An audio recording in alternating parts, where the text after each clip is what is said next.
Lower that line so not.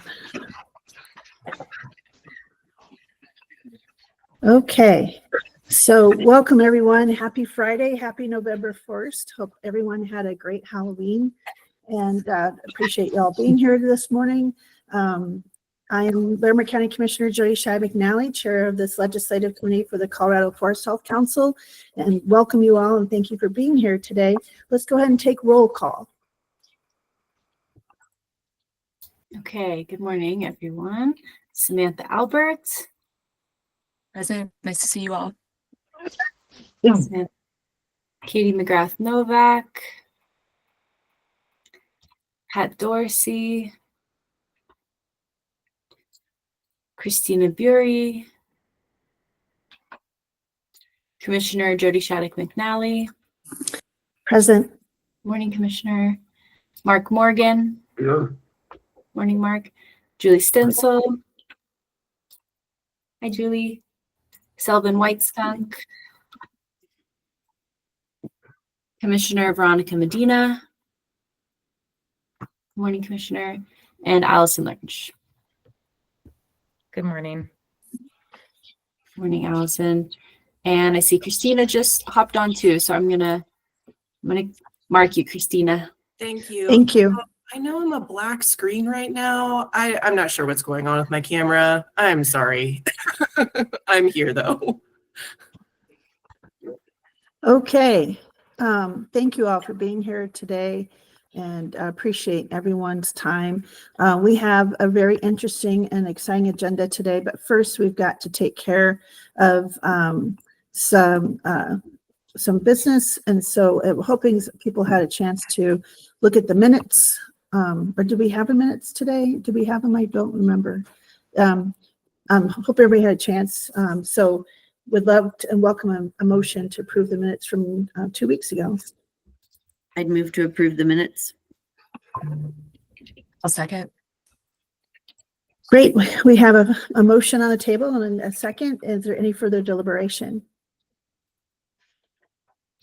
Okay. And I'm assuming we had I thought we had quorum, Courtney. So I counted in my head. So all those favor of approving the minutes? Aye. Aye. Aye. Aye. Are there any other objections?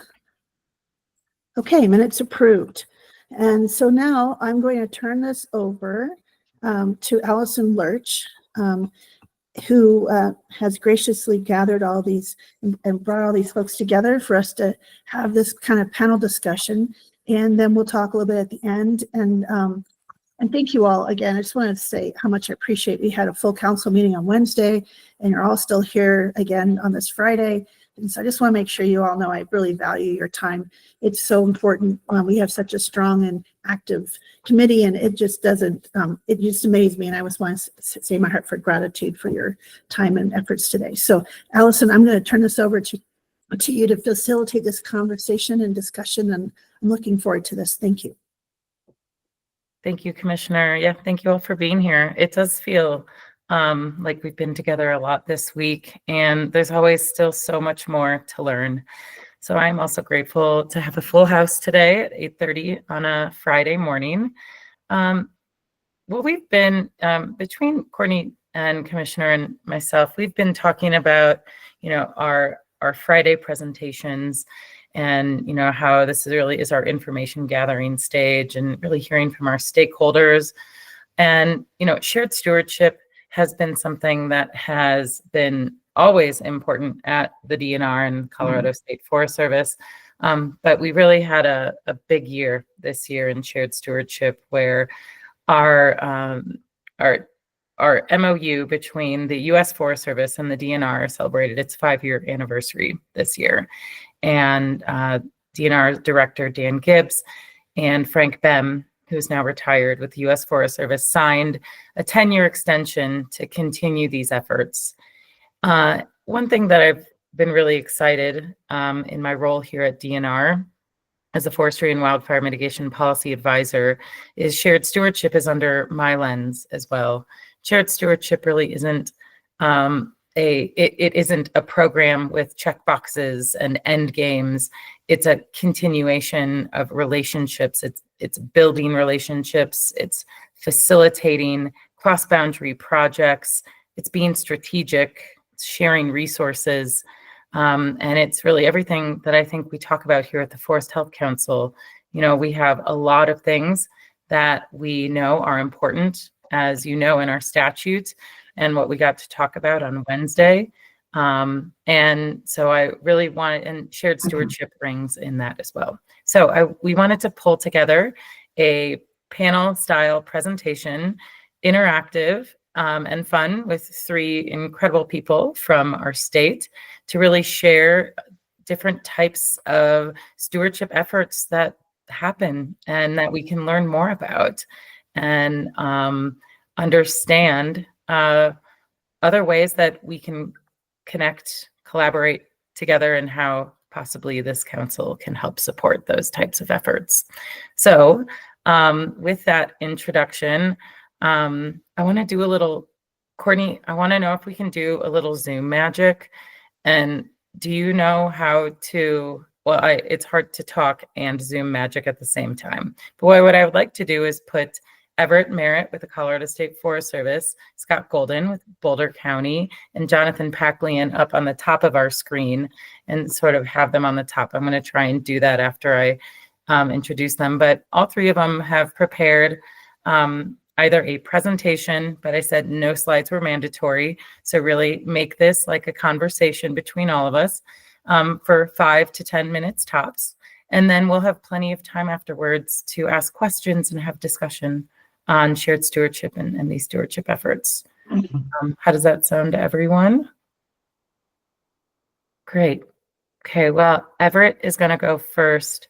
I'm going to try, I might just pin you, Everett, so that we, so that you at least have that and we can see your screen big. But I'm going to turn it over to Everett. Please introduce yourself, your role with the Colorado State Forest Service, and I'm going to turn it over to you.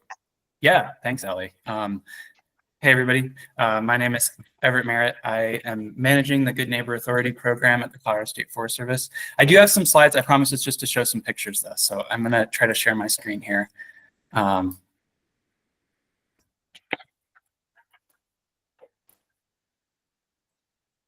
And are you all able to see that? Yes. Cool. So yeah, I've been at the Colorado State Forest Service for about a year. I actually worked with Ellie and Courtney over at the DNR prior to coming over to CSFS. And so today I kind of just want to talk about, you know, what is GNA nationally and how does it relate to shared stewardship? I'd like to focus most of my time on a couple of GNA kind of project spotlights and show some pictures from across the state. And then I'll kind of wrap up with some takeaways for the council. And then I'm looking forward to the discussion. So what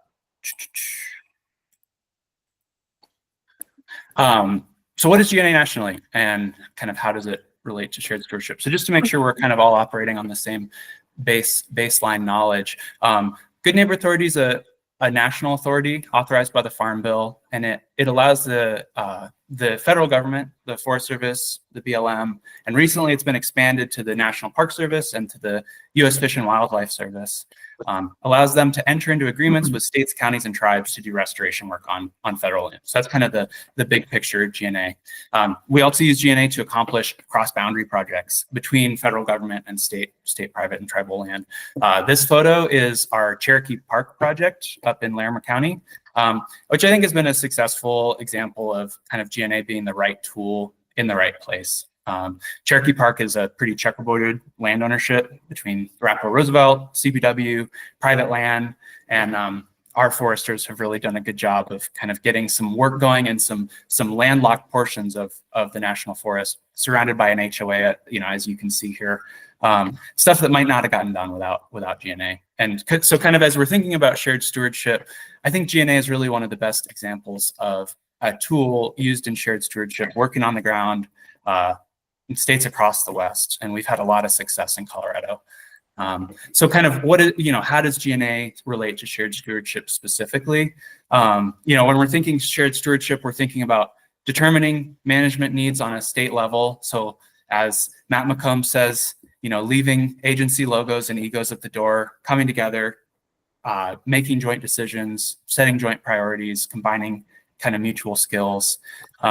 An example of how we're doing this specifically through GNA is an annual joint work planning exercise at the local level, where we, the state, sit down at the district ranger level with the Forest Service and with the BLM, and we kind of think about what we've done in the last year and prioritize upcoming projects for out-year planning. It's kind of the states and federal governments are partners in GNA. And that joint work planning has been a great example of kind of shared stewardship at the local level, prioritizing work across the state. The second thing we're kind of thinking of is doing the right work in the right places at the right scale, right? The ability to combine resources to make a bigger impact. In this photo, are you able to see my cursor when I do this? Yeah, I can see it. So this is a project that we actually just completed. It's a GNA project called Deer Creek, just outside of Bailey. It's part of a watershed that provides drinking water for Denver Water, almost 2 million downstream users. It's also you can see the patchwork of homes mixed in here. This was a great success project that we just completed, and we're excited to see this work kind of happening in the high priority areas on the Front Range. And then kind of the third thing we're thinking when we're thinking about shared stewardship is using all of our tools in the tool belt. And I think GNA is really one of the best tools that we can use in shared stewardship to get more stuff done. It's a very powerful authority in the flexibility and autonomy that it gives partners. It's kind of a recognition by Congress that if we want to increase, the pace and scale and quality of forest treatments, we need more flexibility in how we can do that. So in our GNA projects, we use state process and procedure to get things done on federal lands kind of more efficiently. We're still following all the federal law like NEPA, but we can use things like state contracting, state appraisals, and state cruising to kind of get things done more efficiently. So with that kind of general explanation of GNA, and how it's kind of relating to shared stewardship, I wanted to focus the last couple minutes on some project spotlights. So I want to go first to Summit County. In Summit County, our CSFS GNA foresters have really developed an amazing relationship with all of the local partners, White River National Forest, Denver Water, Town of Breckenridge, and also the county itself with its Strong Future Fund. And if you drive through Summit County, you can really see the dramatic increase in the amount of work that's happening across the county. It's an area that's really well suited for GNA because there's kind of a patchwork of land ownership. Lots of private land mixed into the national forest, and obviously it's a high priority because of the WUI we can see in this photo, and then also it being headwaters of the Colorado River. So the photo here is a completed GNA project that was completed about 2 years ago. It was called the Wellington Fuels Project, and as you can see, it's less than 1/8 of a mile from a 200+ home neighborhood called the Wellington neighborhood. The main goal was, community protection, watershed resiliency. And earlier this summer, there was actually a wildfire that started in our completed GNA unit in the Wellington project. It was an abandoned campfire, started in the perimeter of our completed work. It was in early July, and it was a day that was, extremely low humidity, like 16% humidity, winds that were gusting up to 20 miles per hour. And firefighters really credited this project and this work as being crucial in, helping this fire not become a disaster for the Wellington neighborhood. And I really think this is one of the most important takeaways that I want to leave you with, is that, this is kind of showing jointly planned, jointly prioritized work at the right scale, in the right place. It works, and it worked here in this project. I've got a video of some of the conditions the day that the fire started, if I am able to. So you can see, windy conditions. There was a potential for a much worse situation than what ended up happening, thanks in large part to the partnerships that they developed up there. I want to move down from Summit County down towards Pikes Peak and the Pike San Isabel National Forest. Kind of what I want to talk about in this area is leveraged investments in shared stewardship and GNA. So we're, combining federal, state, and third-party utility funding, getting more work done on the ground. So kind of a timeline in 2022 with the bipartisan infrastructure law, we were able to execute a big GNA agreement with the Forest Service that we called the Shared Stewardship Capacity Expansion Agreement. We were able to leverage this with some money from the governor, about $2 million, to create a new lead forester position in Colorado State Forest Service and expand GNA capacity throughout the state. One of these positions was in our Woodland Park office, and he's been working with a bunch of different partners to get a ton of stuff done. This is kind of a map of some of the stuff that is going on in this area. And I wanted to kind of highlight this because this area has a bunch of different funding sources, all funding work that's kind of all in the same area. And this is this area right here was actually funded by COSWAP. So it was state dollars that we were able to put directly onto the federal land and kind of leverage that partnership.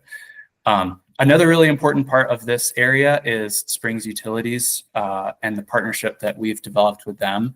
Springs Utilities has been a long partner for CSFS, and that partnership has actually recently been expanded within GNA, and Springs Utilities is now funding the majority of a new lead forester focused on GNA in Leadville, and he's going to be working on GNA projects in Lake and Chaffee counties. So kind of another example of wise investments used efficiently. The last project spotlight I wanted to touch on was Poncha Pass, and I wanted to focus on this because it's a partnership between the BLM and a cross boundary with private lands. And Colorado is really leading the nation on GNA work with the BLM. We have some BLM-focused GNA foresters in the San Luis Valley and in Northwest Colorado. And, with GNA having recently been expanded within the Department of Interior, I think there's a huge opportunity for us to continue that success. Here's some more pictures of Poncha Pass. And kind of the private land component of that was really important too. So just to wrap up, just some overall all-time accomplishments for the GNA program in Colorado. We've put under contract or completed over 15,000 acres, majority of those acres on federal land. We've delivered 200 million board feet of federal timber to industry. And we have more GNA agreements in place than most of the Western states, with 30 active agreements. So kind of just to wrap up, my main takeaway for you all is what we're doing is working. The Breckenridge fire from this summer, I think, is the best example of this. When we think about shared stewardship, joint priority setting, doing the right work in the right place, using all the tools available, I think GNA has been one of the most effective tools for shared stewardship in Colorado. So I'd like to thank you for the invite to have me here, and I'm looking forward to kind of more of a conversation here as well. So thank you. Thank you, Everett. That was excellent, and so great to highlight Poncha Pass project that we all visited together at some point too. Commissioner, go ahead. Oh, I was just going to say the same thing. It's just that we had been at the Poncha Pass project and walked, but also I think some of that Colorado Springs work was in our presentation about 2 weeks ago, and some of that work. So I just think it's great that you kind of highlighted that again and brought that back around. So just fantastic presentation. Thank you. Yeah, thank you. And yeah, that Poncha Pass, I really think that we're kind of leading the charge on BLM implementation with the BLM.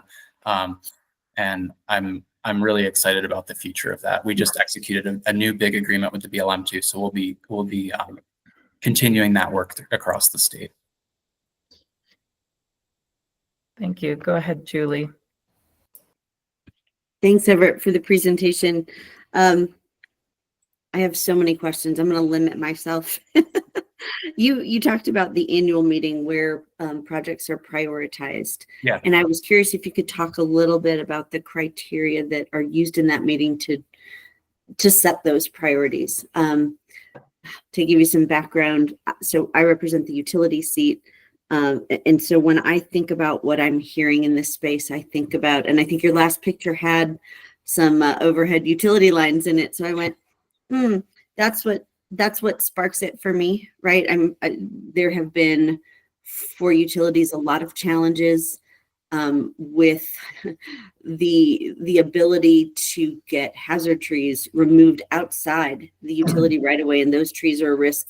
You know, if they fall into a line, that's a real problem. But utilities don't have any ability to go outside their rights of way to manage those hazard trees. So I'm just curious if during those annual meetings, is there any thought given? Is it something on the checklist to say, have we thought about the interface between utilities and the forest with an eye toward, you know, trees that could create a risk to the community, to the forest, to others by falling into lines? And so is that on the radar screen? And if not, then I just want to raise it for something to be put on the radar screen. Yeah, that's a great point. And we do incorporate utility partners in some of those joint work planning conversations. I think the best example of that right now is Springs Utilities, but we're working pretty actively on expanding that partnership to other utilities, you know, especially on the Front Range. I think that's a crucial element that we should definitely be considering when we're jointly work planning. Yeah, because I can see an opportunity to leverage, you know, information utilities may have about what they're seeing when they're monitoring their lines and looking for risk. You know, what can they share with you all? What can you share with them? And, you know, additional ways to partner in that space. Yeah, absolutely. I think that's a really good thing to expand beyond Colorado Springs Utilities. And yeah, we're actively working on that right now. So thank you for Great. that. Well, if I can help make any connections, either at Excel or other utilities, please let me know. Happy to make introductions. Thank you. Great question, Julie. We're going to turn it over to Mark for one more question. And then if anyone else that has specific questions for Everett, let's leave those till the end and we'll pass it over to our next presenter after Mark's question or comment. Go ahead. Everett, that is an excellent presentation and I thank you. And there was some information on there that you don't always get from the industry standpoint. You mentioned that GNA, I think Colorado was the first state ever to implement GNA, and then it kind of took a lull and it's come back into favor, but I really appreciate your efforts. It's a super effective program. And I noticed on your numbers there, not only does GNA get the forestry work done on the ground, it emphasizes projects where you generated about 200 million board foot, which is also a resource that the the industry could use. And, I've always been a big fan of GNA, and I'm going to push it as hard as I can because I think it's an effective program. And you guys are taking it and really going with it where it was originally designed to do 30 some years ago. And I think this is great. Thank you. Yeah, thank you for that feedback. Yeah, it was the idea of a CSFS forester I'm hearing was like, oh, we should do this, and it's now expanded nationally and it has a really proven track record of success. And yeah, the industry partners are crucial to how we can do our projects economically. And so thank you. It reduces your costs when this approach is taken. You know, when there's recovery and utilization, it definitely reduces the cost of the projects. Exactly. Yeah. So we're able to get a lot more done when we're able to remove volume. Thank you. Both great comments and questions. And thank you, Everett, for your presentation. We'll have time at the end so we can gather our three speakers and keep on this wonderful discussion. I'm going to turn it over now to Jonathan Paclian, the Executive Director of the Arkansas River Watershed Collaborative, a nonprofit based here in Chaffee County. Thanks, Allie. I do have some slides as well, if you don't mind. I'm going to go ahead and share. Let's see.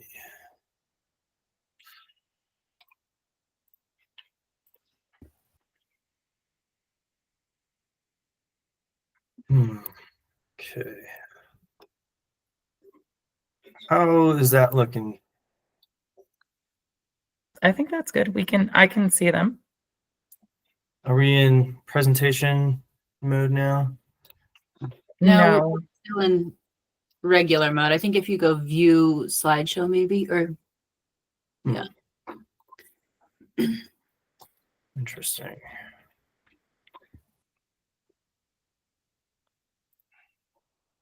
Sorry, folks. Where do I see that?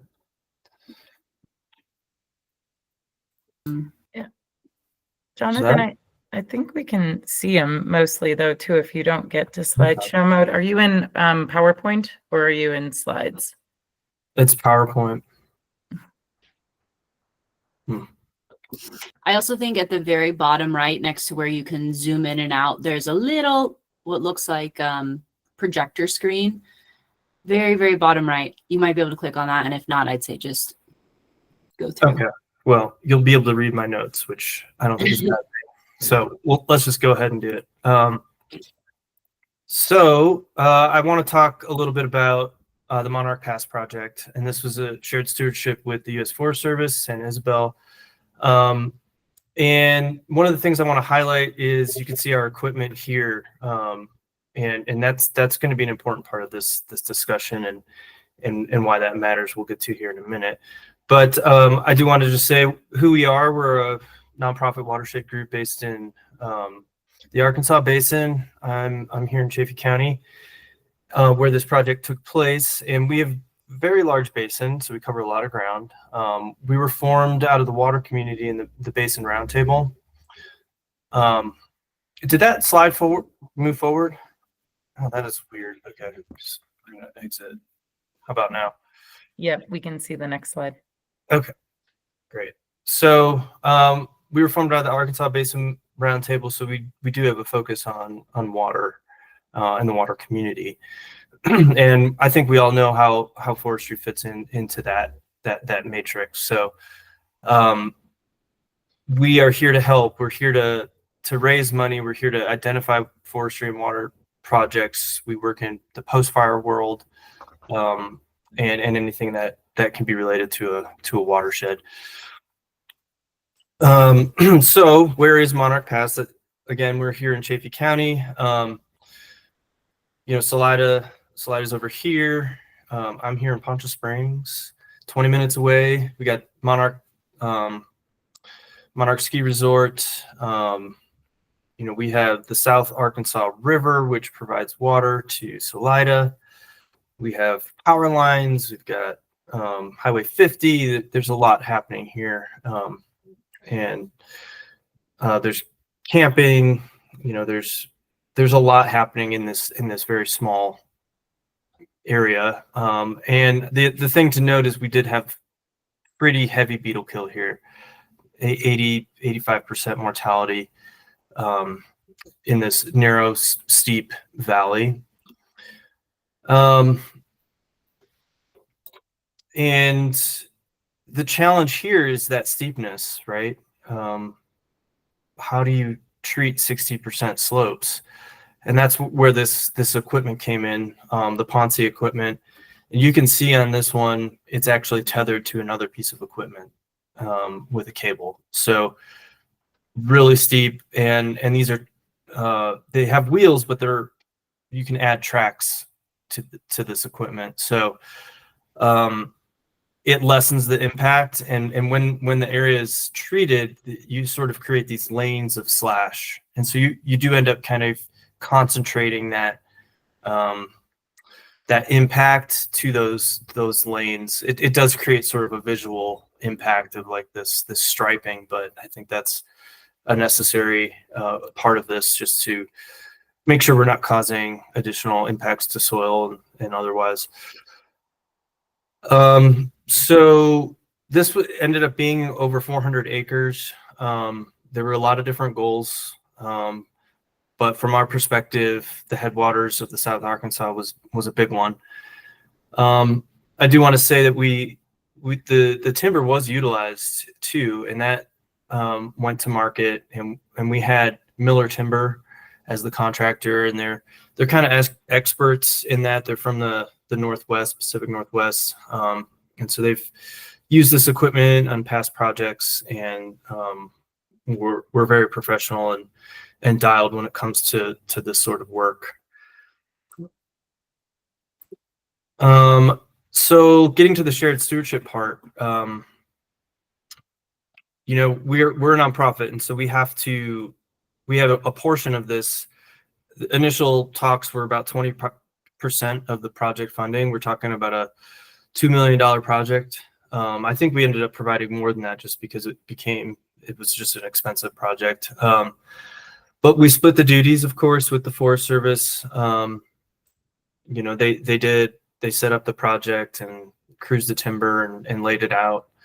And then we were in charge of a lot of the project management, especially interfacing with Miller Timber and the contractor. Any subcontractors needed, monitoring. But for the most part, once it got going, we were in charge of making sure it got finished.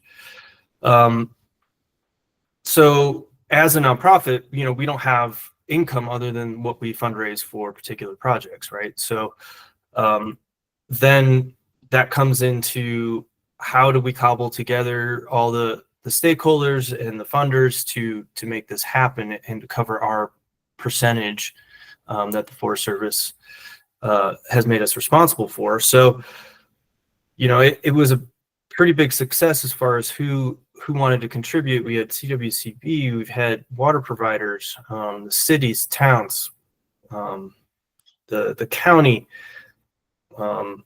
power providers, the Water Conservancy District, Trout Unlimited. All of these are coming together so that we can collect their contributions and put it towards our portion of the shared stewardship. So that's the part I want to highlight is the number of partners, but also, you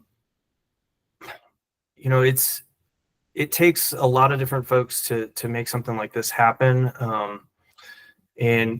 And without all these contributions, I don't think this project would have happened. I think the Forest Service would have tried to do what they could and they would have done something, but the expense of this type of equipment on these steep slopes is just so incredibly high.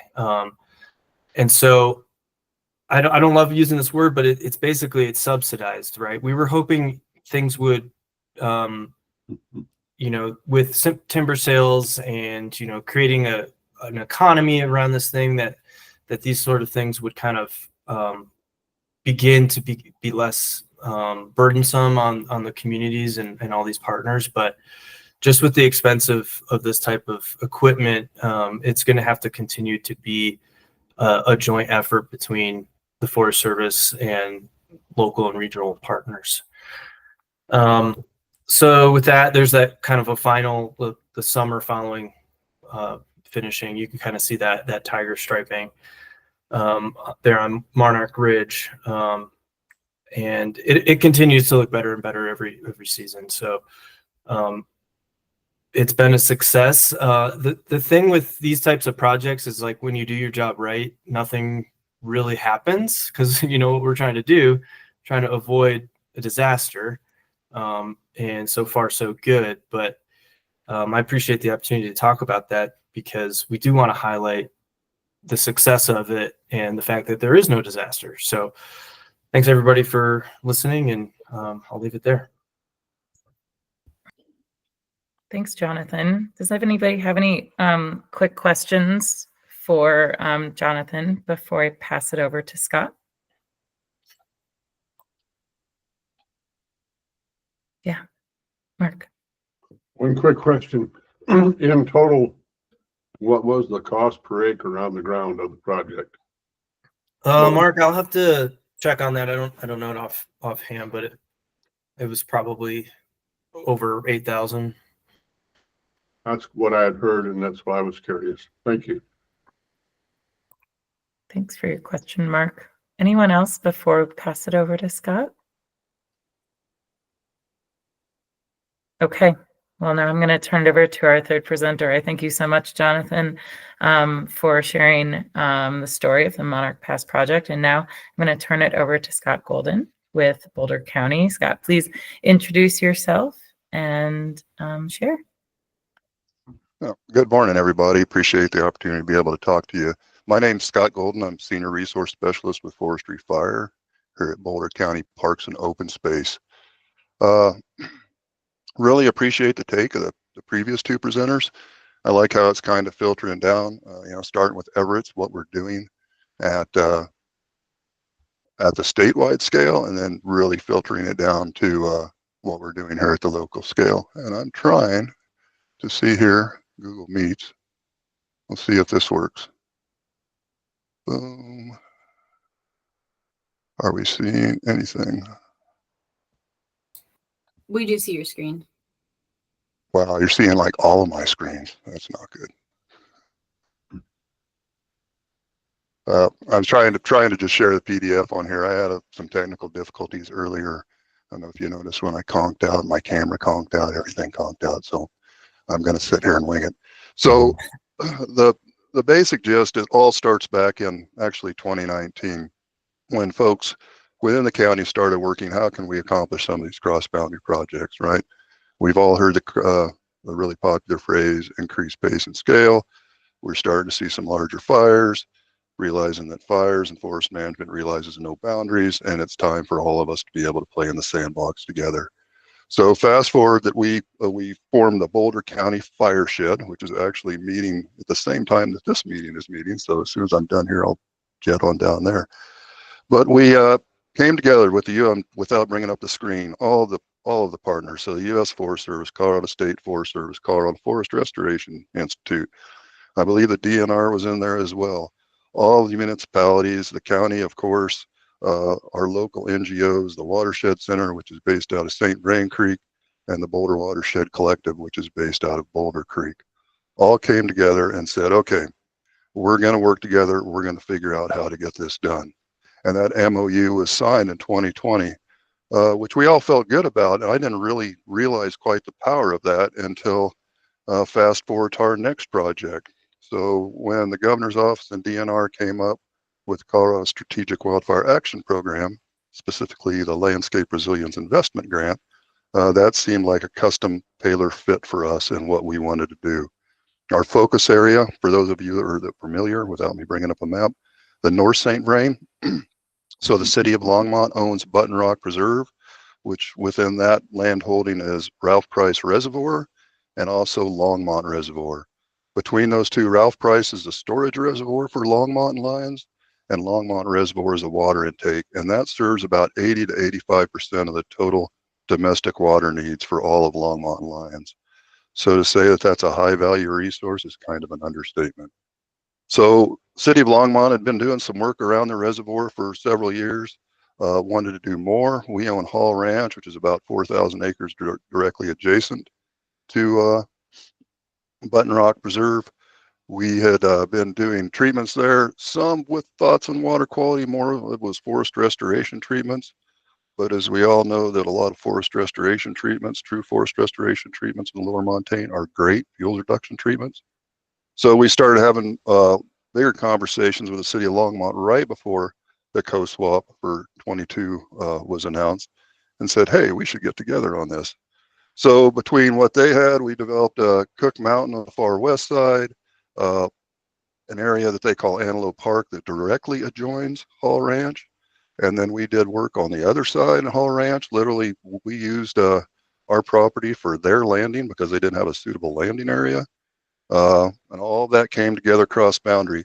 And because we had, at that point, I think we had about 310 acres or so put together. There were also a couple of furworm projects that Longmont had from previous grant cycle. And I'm all about economy of scale. Forestry operations is my background. I'm like, why don't we just throw these on as well if we're putting all this together? So we did. And by the time we were all said and done between that and the conservation districts, Boulder Valley Longmont Conservation District, they had some private landowners just to the northeast of the work area that we were working on. And that was through some EQIP funding as well. So we had EQIP funding, furworm funding, co-swap LRI funding, and then 4,000 acres of planning in the St. Vrain watershed all thrown in together to make co-swap LRI 24. It was pretty easy putting all this together. The county and this goes for any county within the state of Colorado. We're in a unique situation because not only can we be fiscal agents because we have that kind of bank account and are able to pay contractors, which some of these smaller agencies and NGOs have a really hard time. They do a $400,000 project. They don't necessarily have the $400,000 in their bank account to pay for that. We can basically float that. So everything came through us. I acted as a project manager. The MOU that we signed in 2020 saying we'd all play together in the same sandbox worked great. And our attorney, when he looked at it, I'm like, what do we need to draw up, Conrad? And he's like, our first MOU is great. We'll just draw up a second MOU that talked about the specifics as far as cash match, who's doing what. The fact that the county is running the contract is about a 3-pager. And that was it. And all receipts came through our grant accountant. And we wrapped it up in last Eagle Ridge project mid-December of last year. So great success. Everybody came away from that. We can talk about lessons learned if we have time later on. I'd be happy to chat about that because with any project, there's always also lessons learned. So this year we were able to tack onto that. Again, you're just trying to build on previous projects, right? Build, rather than having a project over here and a project over here. So with this year, we had the Colorado State Forest Service Incentives for Local Government grant, which those of you, I don't know if they're going to have another round or not. I've heard different rumors, but it's basically a furworm light for local government. So it's meant for counties like Boulder County that have a dedicated revenue source for fuels reduction efforts in forest management, which we do through a couple of aspects. Voters overwhelmingly passed a tax on themselves last fall that it's called our Strategic Wildfire Mitigation Fuels Reduction Tax. And that basically administered through Jim's office, the Wildfire Partners and MEG. They basically can act as a cash match for when some of these smaller agencies go out and look for other work as well. So anyway, so the Incentives for Local Government grant, we were able to take that and then do an additional 360 acres that tagged onto both the south border of last year's work and the southeast border of last year's work as well by leveraging that. So that project, that was referred to as phase 1 of the St. Vrain Forest Health Partnership. We pretty much completed a phase 2 with the ILG this past year. And now where we worked on the adjoining property to Button Rock, that ties into what's known as the Conifer Hill neighborhood. And now the State Forest Service with the conservation districts and the Left Hand Watershed Center are working with private landowners there to tie into that treatment. So that's just a great example of how treatment ties into treatment, ties into treatment, ties into treatment. And we figured out how to pull off the bigger projects and how to support our partners on the smaller projects. So fast forward now to COSWAP 24, which was recently awarded, and I'm going to transition us to West Nederland. You'll appreciate this, Mark. I know you love the Nederland community in that area. So we are literally right on the boundary. First Street dead ends into the property that we own, and that's going to be about a 200-acre, about 210-acre project that is going to involve property that we own there. And Herbert, I'm glad you're on the call because if your ears were burning last week, there was a reason why, because Ben Fole and I were talking about you. We're going to do a GNA with a 40-acre in-holding, U.S. Forest Service in-holding. We just met with Kevin McLaughlin, the district ranger, and Chad Buser, his fuel specialist. And that's all coming together quite nicely. And then also Arapahoe Ranch, which is a privately owned large parcel just to the south of that, that directly adjoins this property. So we'll be able to tie up at least 3 distinct ownerships within that 200 acres directly west of town. And that'll be starting off with a bang late winter, early spring when we do some field trips with the community out there, because we do recognize this community forest. We found out the hard way, different agencies have. And when you show up with 2 people in uniform and an easel and say, do you have any questions? That's not exactly the way to approach the community about a project. So we actually go out there, kick the duff with them, and talk about, what they'd like to see, what are their concerns, and then try to incorporate that into our management and operational plan. So with that ad-libbing, there you go, Allie. I don't know if you want to start questions off now or. Yeah, thank you, Scott. And such great connectivity between all 3 of you presenters today, Scott, Jonathan, and Everett. And I so appreciate you sharing your stories. Any questions directly for Scott right now on his portion? You're so thorough, Scott. You don't even need slides. You painted the picture. I could see it in my mind. Well, this was exactly how I wanted it to go. So I'm grateful for you all to be here today. This is now our time to have discussion and additional questions. I've got some prompt questions that I can ask our presenters, but yeah, I want to hear from all of you. Pat. Yeah, I'm just curious. I used to be the wildlife officer in Boulder County for a number of years, and that's a pretty environmental community to maybe an extreme. And I just wonder how some of the social acceptance stuff went, how you built that over time. I'm sure you still get some pushback, but how you're dealing with that. We basically take the tack, Pat, you can't argue with science. All right. We definitely, and everybody's a stakeholder, first of all, if we definitely take that approach. But one thing I learned about, and I've been working for the county for about 20 years. Before that, I was a contractor for the county. So I've been in Boulder County Forestry for a little while now. And one thing about our constituents, they are extremely highly educated. And pardon the French, if you don't try to baffle them with bullshit, and you basically just explain good, sound forest ecology, and this is why we're doing what we're doing, they usually get it. There's always the vocal minority. And unfortunately, the supportive majority seldom shows up at the community meetings. So we're dealt with the vocal minority. But what's boiled down to us now, especially for about 3 different individuals, which are becoming very well known on the Front Range, it's the weight of evidence. You know, it's like, yes, you have your, I'm not going to call it pseudoscience. I'm not going to go that low. Where you're taking bits and pieces and extrapolating out of context and trying to drive your point home, versus where the majority of science and researchers agree that this is the direction we should be taking. As a land management agency and not as a research agency, I'm going to listen to the majority of researchers in the direction they say we should be going. And people usually expect that. It takes a while, though, to build the trust. I would also say that the best thing that's happened to our relationship, especially when you go with the U.S. Forest Service, because it's definitely inverse, right? The higher level of government, the least level of trust, right? Nobody trusts the feds. The state, yeah, maybe a little bit more. The county commissioners, you know, we have a commissioner here, they can come find you. So there's a little bit more trust at the county level. When you take it down to these place-based NGOs like the Watershed Center and the Boulder Watershed Collective, these are their neighbors. These are folks that just want to see the best thing for the resource. And we actually bring them in and have them as the facing front. And we approach it as a team. But they're the folks that are really connected with the community. And we've had so much more success by taking that tact.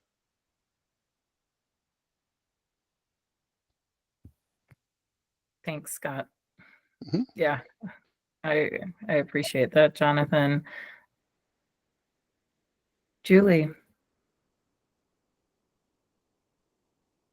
Hit that one by mistake. Sorry, go ahead. Oh, no problem. Any other questions or direct reflections on our presenters? I know we have a few other things on our agenda, but I wanted to make sure that you all committee members have opportunity to ask. Go ahead, Christina. Thanks. Mark had his hand up. He was just raising his hand, so I'll let him All go right, first. go ahead. Are you sure? Yeah. Okay, thank you. So great presentations. You all did such a good job. Thank you. So Everett, it's more of a question about other states. I know that we've had conversations about other states using GNA, even though it started in Colorado, some other states are having a lot of success.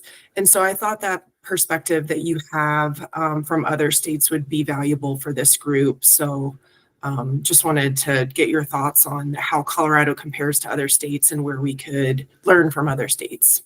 Thanks. Yeah, great question, Christina. Thank you. So yeah, I actually started my career as a GNA field forester in Washington State. And Yes, I also sit on a panel of all the Western state GNA leads. So there's a ton of stuff going on in the West with GNA. I think that Colorado was an early adopter of GNA, and it started here and in Utah as a pilot, and then it was rolled out nationally. I think that some others, we're mostly using GNA for timber sales and fuels projects in Colorado. There's a group of states across the West that are kind of taking it to the next level. The authority authorizes a lot more than timber sales and fuels projects. So other states with pretty sizable state government investments into their programs. So like Montana has $14 million of state investment. Washington has $20 million, Oregon, $29 million.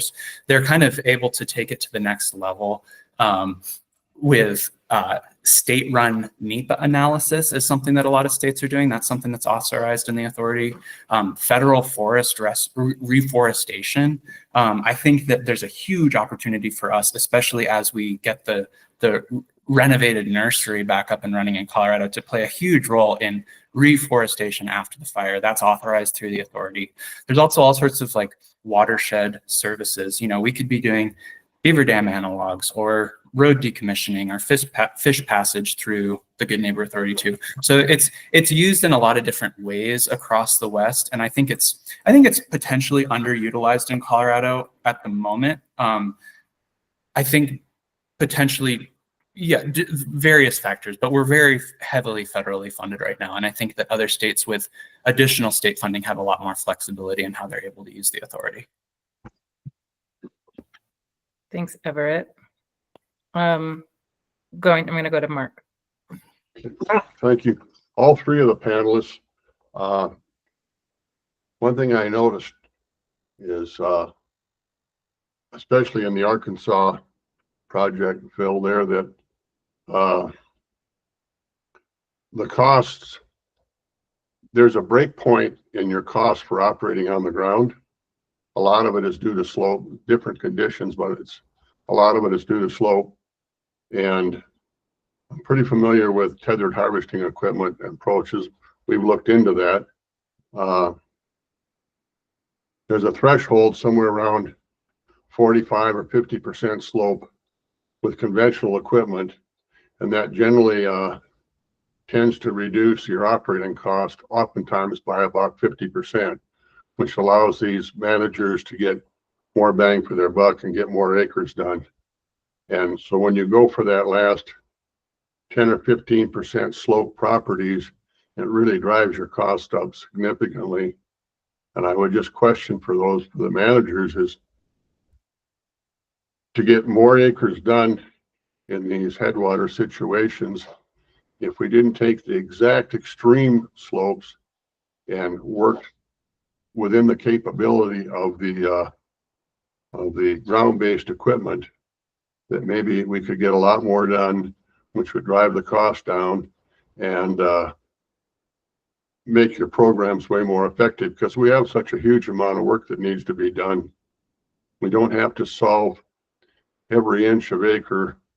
We can have some islands of really extreme slopes within these projects, and if we eliminate those, then you could really drive your costs down.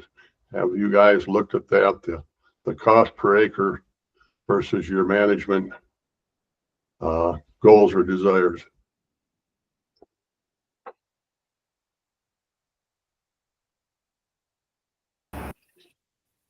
Nobody wants that one, huh? It's a tough one. I mean, I was just driving over the pass and over Wolf Creek, and there's just so many thousands of acres of steep slope. There's no way there's not enough money in all of our organizations to do that stuff. So it's just going to have to be targeted, like we did at Monarch Pass.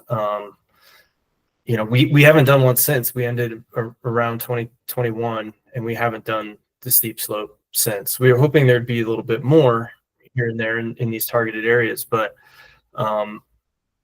since then we've done mostly conventional. I think pushing the boundary of the conventional up against tethered harvesting. I think there's a lot of opportunity there to work really strategic areas. We realize that we're going to have to work some steeper ground, and especially around reservoirs and really high value operations. But I think there's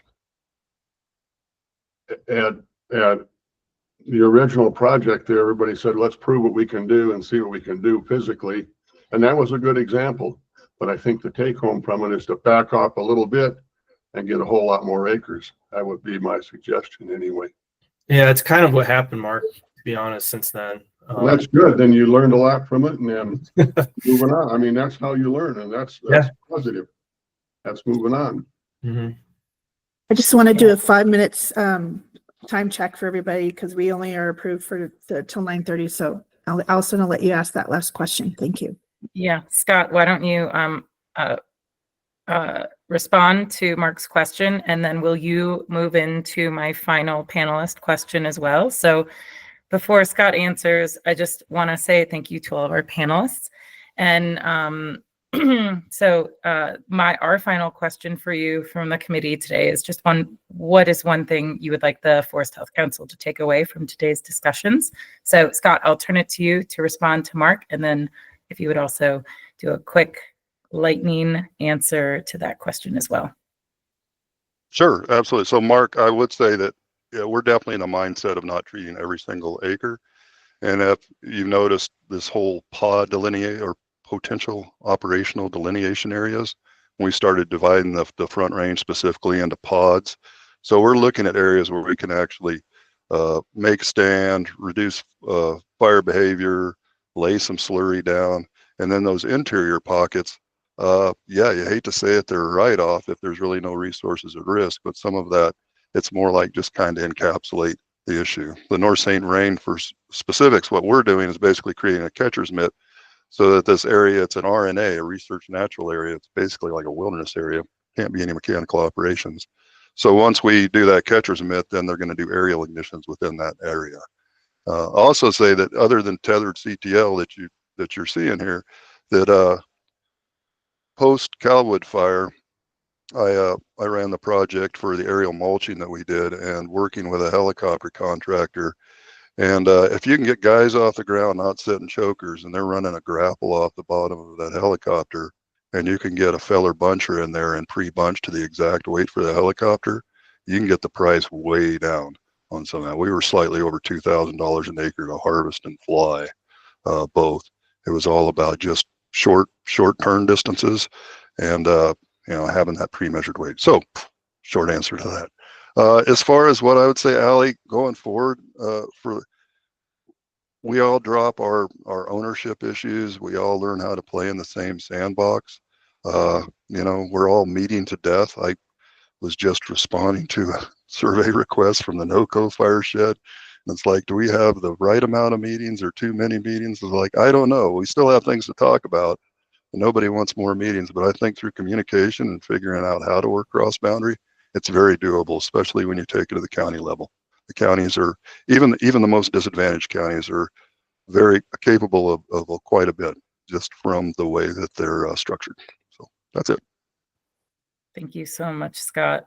Everett, you want to go next?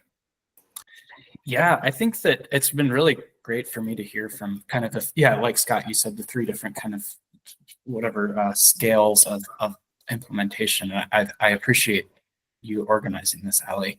I think just kind of as we move forward in Colorado, I think the local relationships developed, the proven track record that we all have with shared stewardship. I think that we are doing shared stewardship, and we are shared stewardship. This is it.